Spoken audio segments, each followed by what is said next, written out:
Hey everyone, hope you're doing well. I made a little compilation and I'm going to share it with everyone today. Thematic juxtaposition in human art forms connote deeply fundamental desires of the greater subconscious.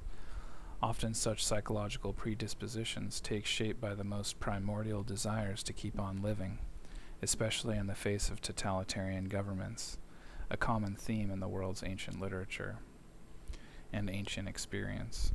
Jesus fundamentally represents a direct affront to fascist, plutocratic hegemony, and you can't have that without some good old-fashioned artillery. Kind of diving into why we see some of the religious iconography that we do in the world. The Bible does not contain religion as much as it contains advanced, forgotten philosophical frameworks.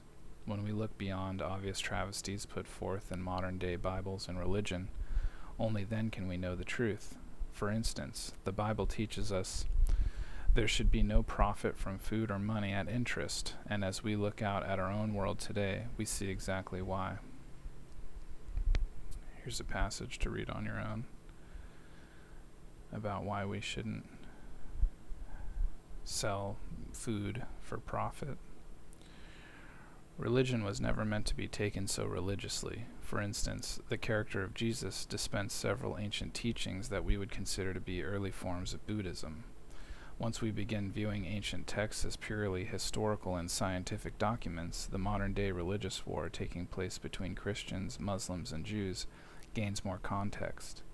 All modern religion follows the same ancient philosophical culture, the same culture currently being destroyed by ignorant, modern-day religious zealots in a fallacy of oversimplification. Rather than celebrate the birth of Christ, we are metaphorically celebrating the birth of our own matured state of awareness. Here we see different Buddhist and Hindu mudras being performed by typical Christian, Judeo-Christian religious icons. Religion composed of far more than simple recognizable tokens and edifices. In fact, modern-day religious symbology has more to do with the physics of existence than it does to do with angels and demons, more to do with human biology than it does with heaven or hell. There are those among us who would attempt to argue the contrary from a place of indoctrination, and they would be wrong. Here are some different portrayals in the Western mindset and in the indigenous so-called religious mindset. Here's a conceptual model of the heart field being detected by radiocardiograms, I believe, magnetometers. Due to the reflexive nature of sentient consciousness, minute aspects of our perceptions actually color our physical reality. The reasons for such massive investments in media, government propaganda, and religion centralize directly upon this singular principle. The very ways in which we think of ourselves actually govern our entire value system, and thus our entire lives. Every aspect of our physical experience propagates from deep unconscious personal identities, like the American Revolution, or slavery, or originating from a foreign nation, or practicing a different religion, whatever it may be. For instance, the manufactured notion of being a minority itself represents a very subtle and very advanced type of psychological indoctrination that ultimately forms the basis of allowance we see in the American population concerning police brutality. American police have been killing American citizens for over 80 years, and yet they have never once risen up in any meaningful way. Why? Until now, such advanced psychological manipulations have never been known or even detected by our people. They represent our carefully cultivated human experience, as we have all been surreptitiously enlisted into an astounding variety of limited thought forms. Any typical argument that can be found on the corporate television are simply hiding the truth. Global warming, economics, Black Lives Matter, trans, gay, QAnon, Proud Boys, sovereign citizens, KKK, race, sex, politics like progressives and Republicans. For this exact same psychological reason as mentioned previously, hell was added to the New Testament of the Bible to lay the groundwork for an intrinsically subservient society. And that is exactly what we see here today in China, the United States, the EU.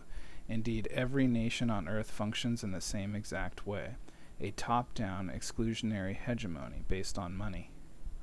Jesus fundamentally represents a rejection of slavery, a rejection of fascism, a rejection of corrupt consolidated power and resources, a rejection of the status quo from the ultra-wealthy and powerful. Jesus represents the true spirit of all life and the birthright of autonomy. There's some information about how they added hell to the New Testament. The story of Jesus has been reproduced countless times on earth by numerous distinct cultures. In the Hindu-Buddhist tradition, they refer to this ensouled phenomenon as the avatars of Shiva. Cosmological birth charts of the entire human race coalesce in an endless fractal of cyclical incarnations, much like the pulsations of a simple magnetic field or like water flowing through a drain. In one sense, humans reproduce the historical story of Jesus as a subconscious metaphor for the mental transition between ignorance and awareness. But in another sense, these Jesus-like individuals were literally avatars of Shiva, impetuous, irrepressible aspects of the greater human subconscious, ensouled in human form.